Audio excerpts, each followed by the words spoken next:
पूछ लो भाई मांगे सागे चाल लिया मैं जो 4 बड़े खाना खा लियो भाई भूख लगी है बोली भाई दोबारा आज के मुझसे तो पूछ भाई सुन लियो ना सगड़ा जगह सुबह खा लियो दोबारा खास के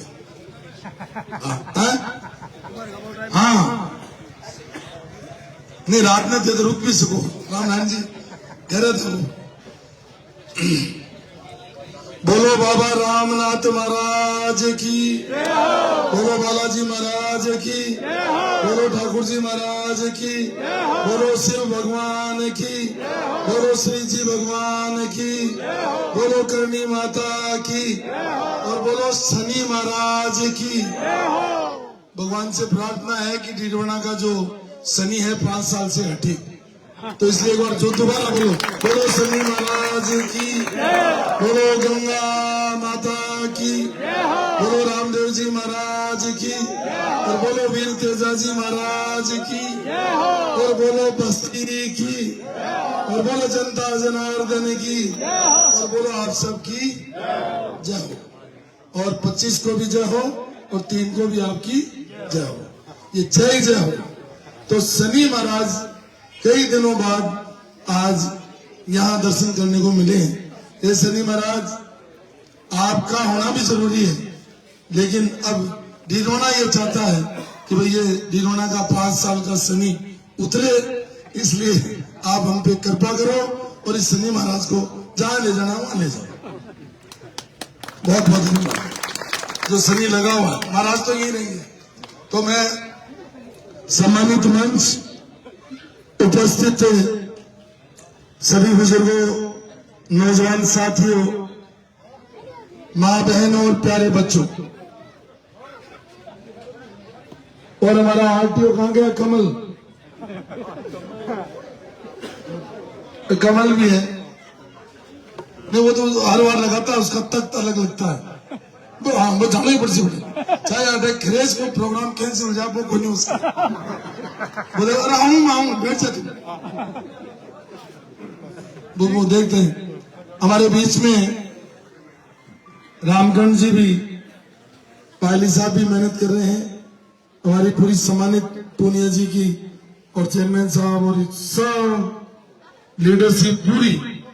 ये कहें कि एक बगीचा है जिसमें हर तरीके का फल और फूल है। इस बगीचे के ऊपर आप देखेंगे, अपनी नजर डालेंगे, वो नेता हैं और मेरे सामने भी बैठे हैं, उधर भी उज्जवल खान जी उनकी पूरी टीम बैठी है।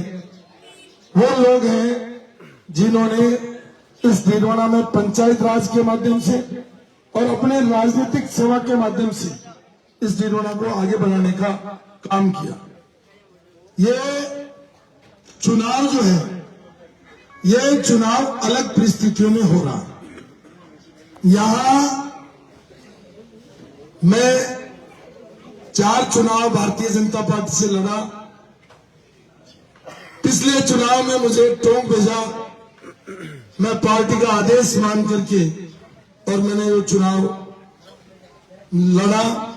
परिणाम जो भी रहा, लेकिन 5 वर्ष तक मैंने बहुत ही सब्र के साथ में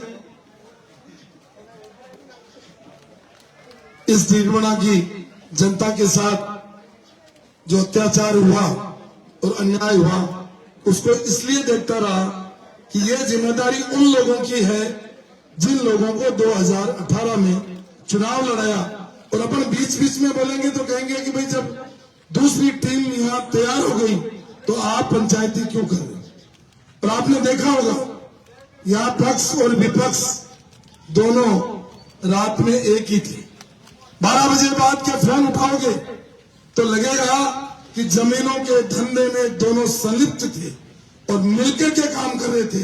ऐसा पक्ष विपक्ष 199 विधानसभा में हमने कहीं नहीं देखा, ये सिर्फ डीडवाना में। और उसी का परिणाम हुआ, जब विपक्ष कमजोर हुआ और विपक्ष सहयोगी के रूप में आया तो हमारे एमएलए साहब को इस बात का गरूर और घमंड हो गया कि मैं 40,000 वोटों से जीता हुआ हूं, मुझे यहाँ कौन हरा सकता है?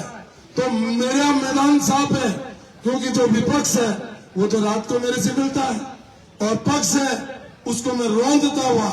जो लोग उनके पिताजी के जमाने के थे, जिन्होंने कांग्रेस को खड़ा करने का काम किया, जिन्होंने इस पंचायत राज में कोई सरपंच रहा, कोई पंचायत समिति सदस्य रहा, कोई है, कोई जिला परिषद रहा, अलग अलग पदों पर रहते हुए काम करने का जो काम कर रहे थे, उन लोगों का भी धीरे धीरे अपमान करते। चुनाव आया, दोनों पार्टियों ने उन्हीं पुराने खिलाड़ियों को उतार दिया, आतिशबाजी छूटी कि साहब अब तो मजा आ गया, हमने जो कांग्रेस के जो लोग थे उनको खत्म कर दिया, बीजेपी में ऐसा दम नहीं रहा, तो अब हमारे सामने कौन है। तो 3 दिन तक खुशियां मनाते रहे, उन लोगों को कहा अब चले जाओ अपने घरों को, अब हमें किसी की जरूरत नहीं है और आराम करो। लेकिन ये नियति को कुछ और मंजूर था। हुआ यही, जो पुराने सारे कांग्रेस के लोग थे, जो समय समय पर अपना योगदान दे रहे थे इस क्षेत्र में विकास के लिए, भारतीय जनता पार्टी की जितनी पुरानी टीम थी, जिसमें अभी महावीर ओझा जी यहाँ अभी शायद फ्रेश होने गए, उनसे लेकर पूरी टीम, और मैं ये कहूँ सबसे वयोवृद्ध भवनाराम जी सुक्का से लेकर के ये पूरी टीम, इस टीम ने, और अभी आपने देखा होगा राजू चांदवासनी जो बसपा और हमारे कौन सी सेना है वो भीम सेना, उनकी लीडरशिप करने वाले लोग भी हमारे साथ आ गए, कांग्रेस की पूरी टीम साथ आ गई, बीजेपी की पूरी टीम साथ आ गई, और आरएलपी जो यहाँ उदय कर रही थी उसके सारे युवा साथी साथ आ गए, और उन्होंने आग्रह किया कि ये डीडवाना का जो विकास रुक गया ये वापस कैसे चालू, उसका रास्ता निकालो। मेरा चुनाव लड़े, बोले साहब जो जिसको मैदान में उतारा गया है उसके बस की बात नहीं है कि ये जो अन्याय और अत्याचार हो रहा है उसको वो रोक सके। उसको रोकने के लिए आपको एक बार जनता के कहने से मैदान में उतरना पड़ेगा। मैंने कहा मैं भी 25 वर्षों से एक राजनीतिक दल से जुड़ा हुआ हूँ, 10 साल मंत्री रहा, विधायक रहा, मेरे लिए संभव नहीं।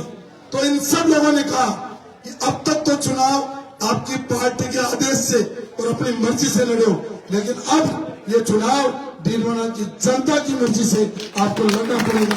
डीडवाना की जनता आपको चुनाव लड़ाएगी। तो दोस्तों, ये चुनाव यूनुस खान नहीं लड़ रहा, ये उम्मीदवार यूनुस खान नहीं है, यहाँ उम्मीदवार अगर कोई है तो वो है डीडवाना की जनता। डीडवाना की जनता ही चुनाव लड़ेगी। अगर हम श्रीनाथ जी की बात करें, उधर कहते हैं कि श्रीनाथ जी देने वाले और श्रीनाथ जी लेने वाले। यहाँ भी डीडवाना में क्या हो रहा है, जनता ही लड़ रही है, जनता ही लड़ा रही है, जनता ही जीतेगी और जनता ही जिताएगी। ये जो चुनाव है ये चुनाव जनता का है, ये जन आंदोलन बन गया। ये चुनाव किसी व्यक्ति का नहीं है, ये चुनाव किसी राजनीतिक दल का नहीं है, ये चुनाव किसी राजनीतिक विचारधारा के खिलाफ नहीं है। ये चुनाव जो पिछले 5 वर्षों में जो अन्याय अत्याचार हुआ, भय और भ्रष्टाचार इस कदर फैल गया कि जनता परेशान हो गई। कहीं पे भी थाने में जाओ तो पर्ची, एसडीएम कोर्ट में जाओ तो पर्ची, नगर पालिका में जाओ तो पर्ची, पंचायत समिति में जाओ तो पर्ची। अगर पंचायत में भी कोई काम हो, अगर सरपंच को भी मेट लगाना हो, नरेगा में लेबर लगानी हो या कोई और काम करना हो, तो वहां भी हमारे एक बंगला है अस्पताल के सामने, वहां से पर्ची आती है। अरे मेरे साहब, जनता ने आपको सरपंच नहीं चुना था, आपको एमएलए चुना था इस उम्मीद और आशा के साथ कि आप इस क्षेत्र का विकास करोगे और शासन और प्रशासन से योजनाएं लाओगे। योजनाएं लानी तो बंद हो गई, छोटे छोटे कामों में भ्रष्टाचार फैल गया, 10%, 20%, और हड्डियों के ठेके, मरे हुए जानवरों के हड्डियों का ठेका भी 40% कमीशन पर अगर कहीं छूटता है तो वो है डीडवाना की नगर पालिका में छूटता है। तो ये जो अखंड भ्रष्टाचार हो गया, लोगों ने कहा ये भ्रष्टाचार जब ही खत्म होगा जब हम सब मिलकर के चुनाव लड़ें। तो ये चुनाव अब मेरे अकेले का चुनाव नहीं है, और मैं जनता के सामने ऐलान कर रहा हूँ, मेरी इतनी हैसियत भी नहीं है कि ये चुनाव में मेरे बलबूते पे जीत जाऊं। हाँ, ये जरूर है कि जब मुझे सेवा का मौका मिला तब मैंने 5 वर्ष 10 वर्ष अलग अलग 5 वर्षों में यहाँ विकास का काम करने का प्रयास किया। जो हिमालय का मीठा पानी है उसमें गिलहरी जितना योगदान, जिस तरीके से राम सेतु बना, उसमें जब वो बन रहा था तो गिलहरी छोटे छोटे कंकड़ ला करके डाल रही थी, तो लोगों ने कहा कि तेरे इस कंकड़ से क्या फर्क पड़ता है। उसने कहा फर्क पड़े या नहीं पड़े, मेरे प्रयास की सराहना होगी। तो मैं भी कहना चाहता हूं कि ये पानी सब लोगों मिलकर आए होंगे, सारी सरकारें मिली होंगी, अलग अलग सरकारों ने योगदान दिया होगा, लेकिन कहीं न कहीं इस पानी को लाने में मेरा भी भागीरथी प्रयास था, और उस प्रयास से आज इस क्षेत्र में हिमालय का मीठा पानी आया। लेकिन दुर्भाग्य यह है कि हमारी सरकार चली गई, मैं एमएलए का चुनाव नहीं लड़ा, और इन एमएलए साहब को लगा कि ये जो इस परियोजना के 720 करोड़ रुपए हैं ये हमारे हैं। उन्होंने जनहित को नहीं सोचा, उन्होंने ये सोचा छोटा जीप किसकी लगेगी, ठेका किसको मिलेगा, मतलब पेटी कॉन्ट्रैक्टर कौन होगा, कमीशन कितना मिलेगा, इसमें और पाइप को डालने में ये लग गए। और आज उसका परिणाम ये है कि डीडवाना प्यासा बैठा है। ये खरेस जिसमें पानी आना चाहिए था, आज खरेस प्यासा बैठा है। लोग परेशान हैं, लोगों की परेशानी ये है कि माता बहनें बैठी, शाम को जब खाना बनाने लगे बिजली चली जाती है, सुबह बिजली चली जाती है, पानी नहीं आता है, 8-8 दिन तक नहीं आता।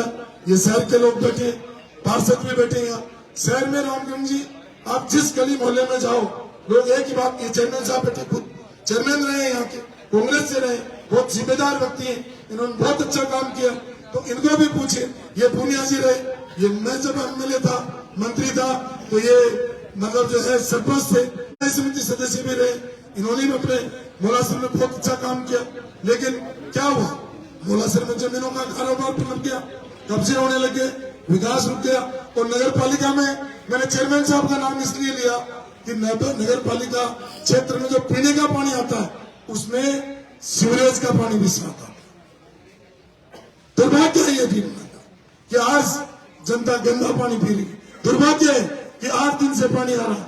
इसलिए इन सब चीजों के बदलने के लिए इस शनि जो हमारे लग गया उसको हटाने के लिए 25 तारीख को हम सब मिलकर के मतदान करेंगे। और इस मतदान के माध्यम से, वैसे तो चुनाव आयोग का मतदान दिवस है, ये 25 तारीख चुनाव आयोग का मतदान दिवस है, लेकिन ये डीडवाना की जनता इसको मुक्ति दिवस के रूप में मना करके इस अलमारी पर वोट डालेगी और इस डीडवाना को मुक्त रहेगी। ये अभियान है। और कहते हैं कि साहब वो जाति का है, ये धर्म वाले का है, यूनुस का उस धर्म से आता है। तो मैं इनको कहना चाहता हूं, मेरे कहने की जरूरत नहीं है, इस डीडवाना का पत्ता पत्ता, बूटा बूटा, चप्पा चप्पा, हर व्यक्ति, हर मतदाता, 10 में से 7 आदमी एक ही बात बोल रहे हैं कि अब की बार तो ये मैंने तो गया। इसलिए ये वाक्य भी मैंने बोला तो लोगों ने कह दिया यूनुस खान के बिगड़े बोल, इसमें क्या बिगड़े बोल। भाई गया तो गया, ये जनता जनार्दन के हाथ में है, वोट किसी व्यक्ति के हाथ में नहीं है। जनता डालती है, जनता ही जिताती है। और एमएलए साहब आप भूल गए कि जनता नीचे बैठी है और ऊपर एक नीली छतरी वाला भी है, सारे पापों को वो देखता है, जो धरती पर अर्पण करते हैं उस एक एक का वो हिसाब लेता है। इसलिए वो समय आ गया है, ये 25 तारीख कि उन्होंने जनता का पानी रोका, तो इस 25 तारीख को उनको पानी पिला दो, उनको पानी पिला दो, क्योंकि अब उनकी विदाई से ही डीडवाना का भला। मुझे कुछ दिल्ली के पत्रकार मित्र मिले परसों, उन्होंने कहा साहब आप एक शब्द में इसका विश्लेषण कर दो। मैंने उनको एक ही बात कही कि इस डीडवाना का विकास रुक गया और पिछले 5 वर्ष डीडवाना तक खराब हो गए। यानी ये जो कीमती समय था जिसमें विकास होना चाहिए था, पानी, बिजली, शिक्षा, चिकित्सा, ये लोगों को और अच्छी मिलनी चाहिए थी, वो रुक गई और यहाँ भय और भ्रष्टाचार फैल गया। अरे भाई आगे से इतना बड़ा इश्यू नहीं है एक बच्चे को भेजने के लिए। आजा बेटा, शाबाश, देखने दो थोड़ा सा, आप इधर आजा बेटा, शाबाश, इसको देख लो। ये हमारी पीढ़ी है। 1998 में जब मैं चुनाव लड़ रहा था तो ये छोटे छोटे बच्चे नारे लगाते थे यूनुस खान जिंदाबाद, आज वही जत्ते बच्चे मेरे को कंधे पे बिठा करके गांव गांव में जिंदाबाद के नारे लगाने ये अवसर मुझे मिला। मैं अभी भागीर जी कह रहे थे कि ये 85 साल के जवान है, मैंने कहा ये बूढ़े में नीचे आ जाऊं, कहा नहीं, ये अभी अगला चुनाव जब तक नहीं होगा तब तक इनको मरने नहीं दूंगा, ये जवान रहेंगे और ये मतदान करेंगे। तो इस तरीके की बातें आई तो मैं सौभाग्यशाली हूँ कि मुझे 4 पीढ़ियों के साथ काम करने का मौका मिला और इस डीडवाना में मैं जिम्मेदारी और विश्वास से कर रहा हूँ। जो पीढ़ी में जब आया था, जो मेरे साथ थे, वो आज जब मैं पार्टी से बाहर आया तो सारे लोग 50-50 साल की अपनी पार्टी में की हुई मेहनत, पार्टी के सिद्धांत, इनको अभी त्याग करके पूरी की पूरी टीम आज डीडवाना के भले के लिए, डीडवाना में जो अन्याय और अत्याचार हो रहा है उसके खिलाफ सारी पार्टियां अपने अपने विचारधारा को बुला करके सारे लोग अपने अपने पदों को छोड़ करके और इस अभियान में जुड़ गए हैं। ये चुनाव नहीं है, ये डीडवाना का वो अभियान है जिसमें डीडवाना का मान, सम्मान और स्वाभिमान लौट के आएगा। ये चुनाव डीडवाना के मान का है, डीडवाना के स्वाभिमान का है, इसलिए इस स्वाभिमान को वापस बरकरार करने के लिए हम सब मिलकर के एकजुट होकर के इस 25 तारीख को मतदान करेंगे और इस भय और भ्रष्टाचार को भगाएंगे। मेरा कोई भी व्यक्ति से कोई विरोध नहीं है, लेकिन एक जनप्रतिनिधि को जो काम करना चाहिए था वो काम नहीं किया, इसलिए मैं आपके साथ कंधे से कंधे मिला करके काम कर रहा हूँ। मैं खरेस के लोगों आपको आभार व्यक्त करता हूँ। हमने यहाँ बहुत सारे भाषण दिए, ये नीचे पीछे मंदिर है, इस मंदिर में गट्टे पे खड़े होकर के दिए, इस पे भी खड़े होकर के दिए, लेकिन मैं आज बधाई देना चाहता हूँ खराज के लोगों को कि इतनी बड़ी विशाल संख्या में आप लोग आए। चेहरे जरूर बदले लेकिन समय भी बदला है, स्थान वही है और मेरा भी ये सिंबल जरूर बता है, लेकिन चेहरा वही है जिसने पिछले 10 साल तक इस क्षेत्र में विकास के नए आयाम स्थापित किए। विकास ही हमारा मुद्दा है, विकास ही हमारा मुद्दा है और विकास के नाम से हम चुनाव लड़े। हमको जाति, धर्म, वर्ग, संप्रदाय का सहारा नहीं लेते। हम इस लोकतंत्र में जो काम करेगा उसको जनता गले लगाएगी, जो विनाश करेगा उसको जनता भगाएगी। तो ये लिख लो कि पिछले बार 92,000 वोट मिले थे और 40,000 वोटों से जीते थे और अब की बार यही जनता आपको 50,000 वोटों से हरा करके आपकी विदाई करेगी।